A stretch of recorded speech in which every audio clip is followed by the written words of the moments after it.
What's going on, everyone? So earlier today, Rob Pelinka, JJ Redick had their press conference, their exit press conference, and we got some real good insight. And did a live stream earlier today. If you missed that, you can go watch the replay. But also, I want to do a couple videos on specifics that I really want to kind of dive into and explore more in depth. And one of those was the draft, and a question was posed that, hey, there is, you look at teams like San Antonio, OKC, Pistons, they're the top of the food chain right now, and all those teams were built through the draft, and so how does that kind of work and translate for the Lakers? And I loved Rob Pelinka's answer. He turned the question back on him and was like, what do those teams essentially have in common, right? And that is tanking, right? That they had to tank in order to get those players and get those high picks and get those things. And he said that, Lakers, they don't tank. That's not what their model is. And that's not what we as fans expect. It's not what we want. Yes, we've had, that stretch, but what did we do? We went and got Anthony Davis and won a championship, right? And most of us were miserable during that stretch where, we're getting Lonzo and Ingram and all these guys, and and who knows what that team would have been had they stayed together? Who knows? Maybe they would have won a championship. Maybe they wouldn't have, And I mean, Rob made a good point that, you could have 3, 4, 5 years in a row of, number 1 through 3 draft picks and not get that guy that can be game changing. You look at a team like the Spurs. They got Victor Wembanyama, right? That's a generational talent. Yes, they got Stephon Castle and Dylan Harper, but there's so many factors that go into kind of the draft, right? You talking about young guys, it's literally a lottery. It's literally, you're rolling the dice on players. There have been as many, if not more, busts over the years than there have been hits. You look at some of these teams, though, like OKC, for example, they're drafting guys late and hitting, right? So it's not so much about, and Rob talked about this in other areas, right? Like that, it's not about necessarily getting a top pick. It's hitting on the picks that you do have. It's finding a guy you might not get that that transcending superstar, in the draft with the 25th pick, right? But he said, we already have that. We have Luka. Luka is that guy. Luka is that transcending superstar that, puts us in a position to, have that, that sustained excellence, as he likes to put it. But what you can do is you can find those guys in the draft that, an AJ Mitchell, who was the 38th pick, something like that, 36th pick, whatever that was, right? You can find those guys.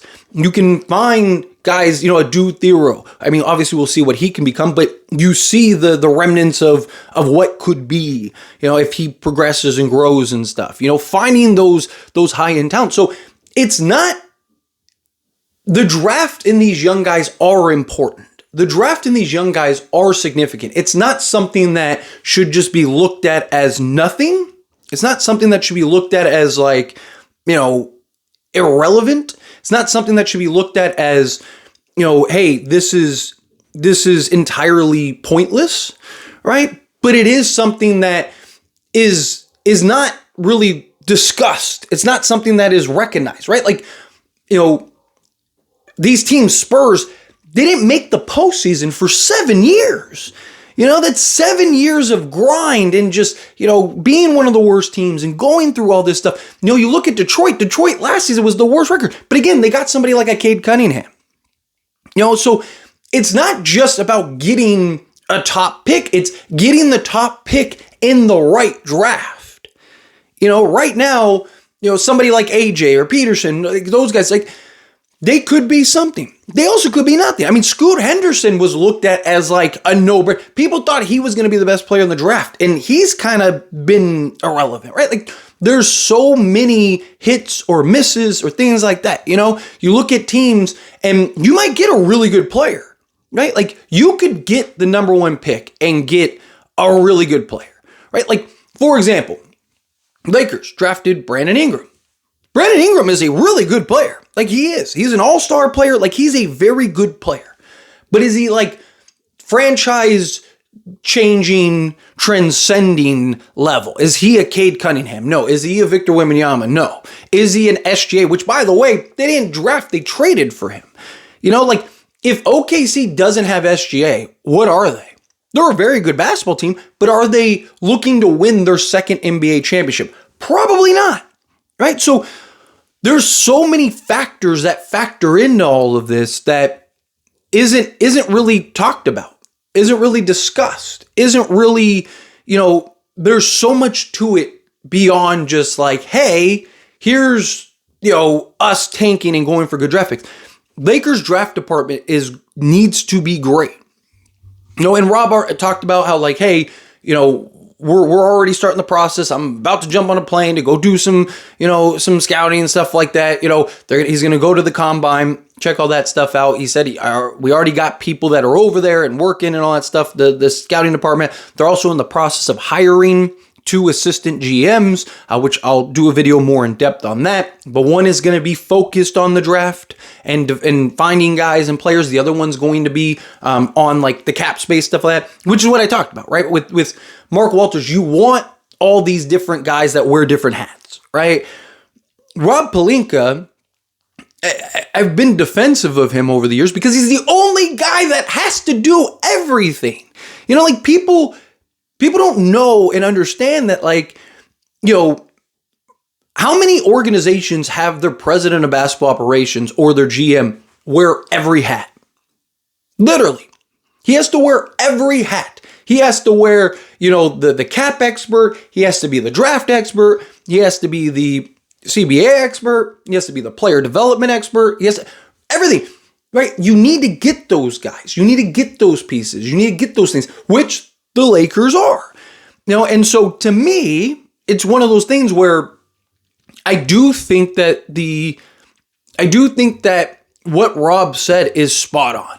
And I wholeheartedly agreed with it. I was like, yes, there we go. Like, because it's true. It is something that's overlooked. Like, so much talk and emphasis, like, look at what the Spurs are doing. Look at what the Thunder are doing. Look at what all these teams are doing. But it was years and years and years of just turmoil and chaos and losing and being terrible. And, do we want to go, as a fan base, do we really want to go through that? Do we really want to go through 7 seasons, 5 to 7 seasons of just being garbage, right? Like, do we want to go through just all of the frustrations that's going to bring? I don't want to go through all that. I don't want to deal with all that. So to me, I'm hoping that the Lakers are going to be, like, you have to take the draft serious, obviously, and good thing is Rob Pelinka did say, like, what the Lakers, youth, athleticism, right? Like, we need depth, we need all these things. So, like, Rob said all the right things, which is good, right? Rob clearly recognizes all the right things. Rob clearly knows and understands all the right things. But, like, again, now it's putting, concept to paper, right? Now it's, hey, we need to make sure we're hitting on guys. If you're constantly missing guys, which Lakers have had some successful draft years. Lakers have gotten some really good guys. I mean, you look at like most of the top teams, they all have former Lakers on it that are playing big roles and have been, big time players. I mean, even Alex Caruso with OKC, right? Like, so again, Lakers have done a good job of finding, these players and these pieces and stuff like that over the years, but you need to be even better, right? Like, Lakers need to be, which I love, we're going to be, because the G League team is going to Coachella Valley, so they're going to really kind of carve out and round out and get the biometric lab and all, and, health lab and all this other stuff. So you're going to see improvements, which is what I said, right? Mark Walters, you're not going to necessarily see like this insane roster. You're going to see more money put in development and health and all these other areas that will translate to the basketball court, right? And that, to me, is where his money is best spent. And so, Lakers understand, but you need to really develop guys. You really need to build guys. You need to find those gems and then develop them in such a way that they can be key contributors. You need cheap talent. You need to be able to identify guys that are on other teams that are in free agency, that are in, undrafted, that are, in the draft, at the end of the draft, in the second round, whatever, right? Like, and if the Lakers can do that successfully, like in OKC, then yes, you can still build in a lot of ways through the draft without having to be a tanking team. There needs to be balance. You need to be able to cover all areas, which I think that, the Lakers understand and see. So hopefully that's still the case. But again, I love the answer. I really wanted to talk about it, really wanted to dive into it because, he's right. Like, what do all those teams have in common? They were terrible for a decade, right? Like, and now you want to, and so now what, we're supposed to do that? What you want us to do? You want us to trade Luka and do all that stuff? Like, and even then, we have to be in the right drafts at the right times with the right players, with the right things. And they still might not be transcending level. They might just be really good, like still it's just, so these are all things. But anyways, always, this is a discussion. I pass question you. Let me know your thoughts and opinions down in the comments. That being said, if you haven't liked this video, hit that like button. Also, not, enjoy these types of videos. Truly appreciate it. Not subscribe channel, hit that subscribe button. Turn on the bell notifications. Appreciate y'all. See you in the next one. Thank you.